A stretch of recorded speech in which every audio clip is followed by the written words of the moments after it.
Inspirasi dari masalah yang dihadapi jelang wafatnya Bunda Dorce Gamalama. Namanya kekeren amat ya Bu ya. Baik, terkait dengan perkara ini ada beberapa hal yang hendak saya sampaikan. Dalam fikih-fikih klasik ya Bu, fikih-fikih lama itu ada sebutan banci, itu ada. Disebut dalam bahasa Arabnya yakni khunta. Khunta. Pakai huruf kha, nun disukun, ta. Ta di sini huruf ta, kemudian dikasih huruf ya. Khunta. Kok jadi batuk ya Bu ya?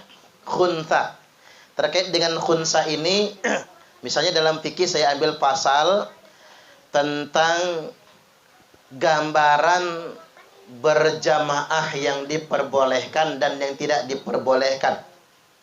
Di sini dikatakan qudwatu rajulin bi rajulin. Laki-laki bermakmum di belakang imam yang laki-laki. Itu boleh. Yang kedua, wa qudwatum ra'atin bi rajulin. Perempuan bermakmum di belakang imam yang laki-laki. Boleh. Yang ketiga, wa qudwatu khunsa bi rajul. Khunsa, banci alias bencong, bermakmum di belakang imam yang laki-laki. Itu boleh. Yang keempat, wa qudwatum ra'atin bi khunsa. Dan perempuan menjadi makmum banci atau bencong. Boleh. Jadi makmumnya ibu-ibu nih, imamnya banci. Boleh. Kemudian yang berikutnya, wa qudwatum ra'atin bimra'atin. Perempuan menjadi makmumnya bagi imam yang perempuan. Juga boleh. Tak ulang lagi ya. Laki-laki bermakmum di belakang imam laki-laki. Satu, boleh. Kemudian perempuan bermakmum di belakang imam yang laki-laki. Boleh. Kemudian yang ketiga, banci bermakmum di belakang imam laki-laki. Boleh. Kemudian perempuan bermakmum di belakang banci alias bencong. Boleh. 4 ya. Dan yang kelima, perempuan menjadi makmum bagi imam perempuan. Boleh.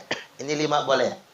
Nah, ada 4 yang dilarang. Apa yang dilarang? Yakni qudwatu rajulin bimra'atin. Laki-laki bermakmum di belakang imam perempuan. Enggak boleh. Laki-laki bermakmum di belakang imam perempuan. Kemudian yang berikutnya, wa qudwatu rajulin bi khunsa. Lalu laki-laki bermakmum di belakang banci. Jadi bencong jadi imam, makmumnya laki-laki. Enggak boleh. Kemudian yang berikutnya, wa qudwatu khunsa bimra'atin. Lalu khunsa yakni bencong menjadi makmum perempuan. Enggak boleh. Ingat ya Bu, ibu-ibu imamnya nih, banci makmum enggak boleh. Tapi kalau dibalik, bancinya yang imam, perempuan yang jadi makmum, itu boleh. Kemudian yang berikutnya, yang keempat, wa qudwatu khunta bi khunta. Yang enggak boleh itu banci sama banci atau bencong bermakmum di belakang banci. Kan ada waria ya Bu, wanita pria. Ada pria wanita kecenderungannya sedemikian rupa. Nah, masuk ke pertanyaan tentang khunsa. Khunsa itu ada 2 macam. Ada khunsa muskil, ada khunsa ghairu muskil. Kalau khunsa muskil itu Bu, khunsa yang tidak bisa dipastikan jenis kelaminnya apa. Saya ingin mengambil hukum asal. Khunsa itu adalah manusia yang punya kecenderungan berkelamin ganda atau memiliki 2 orientasi seksual dalam dirinya, atau orang yang terjebak dalam kebingungan. Dia ini ngarah ke perempuan, ngarah juga ke laki-laki. Ini namanya khunsa muskil. Khunsa yang meragukan, bingung. Dia mau disebut laki atau disebut perempuan. Terhadap orang yang kayak gini, sedangkan bingung antara organ kelamin luar sama organ kelamin dalam juga nggak matching. Mau disebut laki, dia nggak punya pekakas yang hebat ya. Ini bahasanya apa? Bingung saya ya. Senjatanya kurang ampuh atau tidak berfungsi lah ya. Tapi mau disebut perempuan tidak punya organ kelamin dalam, rahim juga nggak punya. Nah ini serba muskil, serba membingungkan. Terhadap yang begini ada baiknya memilih kecenderungan orientasi seksualnya, ngarah kemana. Kalau ngarahnya ke laki-laki, dia harus pilih jadi laki-laki. Kalau ngarahnya ke perempuan, maka dia harus menjadi perempuan. Ada kemungkinan, tapi ini wallahu a'lam karena saya nggak pernah ngecek. Bunda Dorce Gamalama itu masuk dalam kategori khuntha muskil. Orang yang susah mendefinisikan diri, dia ini bakal laki-laki atau perempuan. Dikatakan laki-laki, dia nggak sempurna sebagaimana laki-laki. Dikatakan perempuan, dia tidak sempurna sebagaimana perempuan. Dan ini nggak bisa dikomentari dengan ceramah, Bu, nggak bisa. Bahkan nggak bisa cuma dikomentari dengan kitab. Untuk membuktikan dia ini muskil, punya kecenderungan perempuan atau laki-laki, harus dibuktikan secara ilmiah. Siapa yang harus dilibatkan? Ya dokter, ahli anatomi, ahli apa namanya? Itu namanya itu hormon ya Bu, ahli hormon dan lain sebagainya. Itu harus melibatkan dokter pakarnya. Setelah diteliti secara ilmiah, menetapkannya harus ditetapkan lewat mekanisme pengadilan. Jadi saya ini dalam posisi tidak mau mengomentari, tidak mau menghakimi kejadian almarhumah Dorce Gamalama. Tidak mau mengomentari itunya ya Bu ya, karena saya nggak pernah neliti. Saya belum pernah diajak beliau untuk nengok ke dalam kan. Tolong Ustadz diteliti dulu, nggak pernah. Entah saya juga kalau ngelihat saya nggak ngerti, karena saya Ustadz. Saya nggak ngerti Bu. Yang bisa membuktikannya itu dia laki atau perempuan, apa tuh hormon testosteron apa kayak namanya itu ya. Nyebutnya aja saya nggak tahu. Yang bisa membuktikannya adalah dokter yang ahli di bidang itu. Nah karena beliau memang belum pernah membuktikannya dan meneliti sampai sejauh itu, sebaiknya kita jangan menghakimi beliau. Seandainya beliau itu adalah khuntha muskil, maka menurut pendapat saya sebaiknya beliau diselenggarakan jenazahnya sebagai perempuan. Kalau dia khuntha muskil. Kecuali kalau dia khuntha ghairu muskil. Khuntha yang memang sudah bisa dipastikan arahnya ke laki-laki, tapi dia berubah menjadi perempuan. Jadi kalau orang transgender beda ya Bu, khuntha sama transgender beda. Transgender itu Bu, yang tadinya dia itu laki-laki, sengaja mengoperasi dirinya jadi perempuan, itu gak boleh. Padahal dia sudah menghamili anak orang, sudah pernah menikah, kan ada tuh transgender Indonesia, dia laki-laki. Lalu dia menikah, lalu punya anak dari istrinya. Dan itu anak dia. Tiba-tiba dia bercerai dengan istrinya, dia bertransgender, dari laki-laki berubah menjadi perempuan. Itu haram. Kalau dia mati, dia akan diselenggarakan jenazahnya kembali kepada kelamin asalnya. Walaupun namanya sudah nama perempuan, Suparmi misalnya. Umpama ya Bu, kalau siang namanya Suparman, kalau malam Suparmi misalnya. Walaupun namanya nama perempuan, tetap kembalinya nanti Suparman, nggak bisa Suparmi. Setuju nggak kira-kira? Ya daripada nyebut nama orang, mending nama kita Dewe ya. Kalau nyebut nama orang nanti takut pencemaran nama baik nantinya. Jadi balik lagi bahwasanya saya berhusnudzon kalau Bunda Dorce itu masuk dalam kategori khuntha muskil. Kalau khuntha muskil berarti dia harus memilih kecenderungan paling dominan. Yang paling dominan pada dirinya, dia memilih perempuan. Ya sudah, walaupun dia nggak punya rahim, ya sudah diselenggarakan sebagaimana perempuan.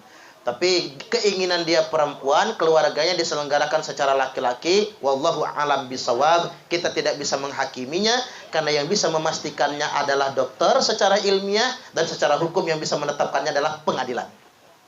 Makanya ada tentara wanita ya Bu, yang berubah menjadi laki-laki. Nah itu bukan transgender Bu. Memang dia laki-laki sebelumnya, tapi salah definisi. Karena dia menyerupai ada alat kelamin ganda. Pekakas lakinya ada, kok kayak ceweknya juga ada. Akhirnya orang tuanya mendefinisikan dia perempuan. Tapi makin dia tumbuh besar, dia merasa bukan perempuan gitu. Dia merasa dirinya laki-laki. Bayangkan sampai diterima menjadi TNI, akademi militer lagi ya. Bisa sampai diterima. Tetapi dia pintar pas, dia buktikan dulu secara medis, teliti dulu hormonnya. Setelah itu dia ajukan ke pengadilan, di pengadilan ditetapkan yang bersangkutan bukan perempuan, sudah menjadi laki-laki. Itu bukan transgender. Tapi kalau transgender, walaupun dia operasi total ya Bu, dipermak habis, begitu mati dia akan kembali ke kelamin asal. Nah, yang nggak boleh, yang diharamkan oleh agama itu satu, laki-laki tulen berdandan sebagaimana perempuan.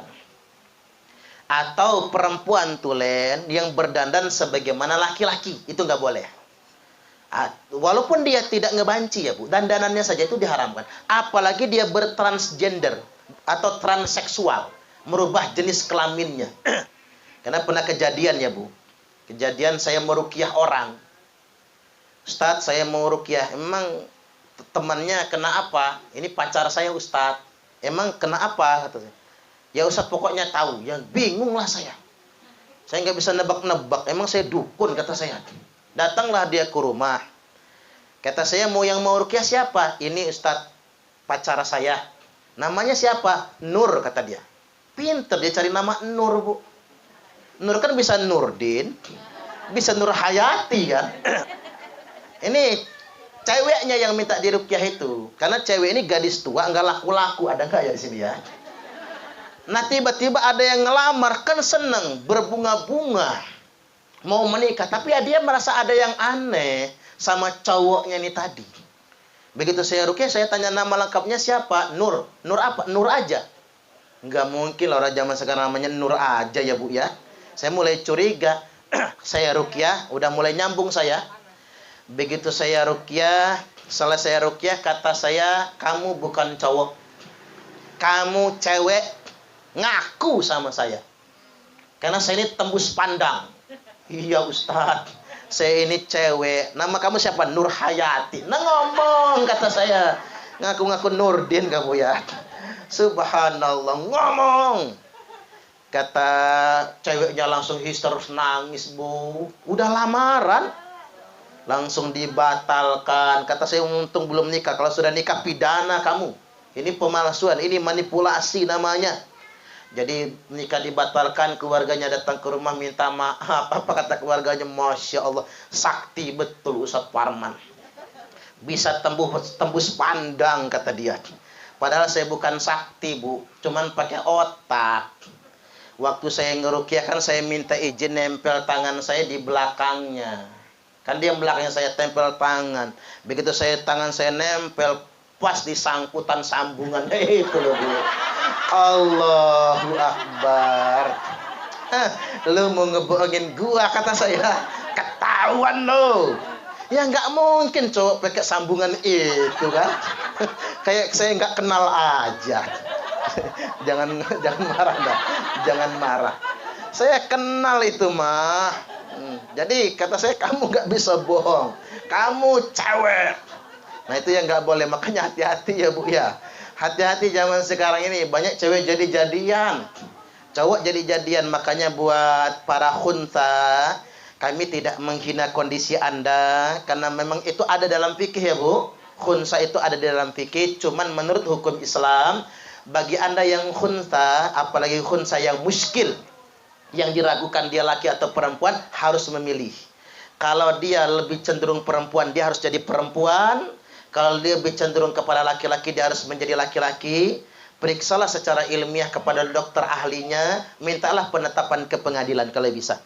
Minimal ada rekomendasi dari dokter ahli, bahwasanya orang ini lebih dominan menjadi laki-laki, orang ini lebih dominan menjadi perempuan. Nggak boleh setengah-setengah. Karena kalau setengah-setengah, repot ngurus jenazahnya. Repot kan? Ini mau laki atau perempuan? Makanya di medsos ada guyonannya, ada banci tanya jawab sama Pak Haji. Pak Haji, kalau laki-laki mati nyebutnya apa? Almarhum. Kalau perempuan mati, almarhumah. Nah kalau banci, aluminium. Bukan panci, saya Pak Haji banci kata dia. Kata Pak Haji, salah lo juga, ngapain mak jelas.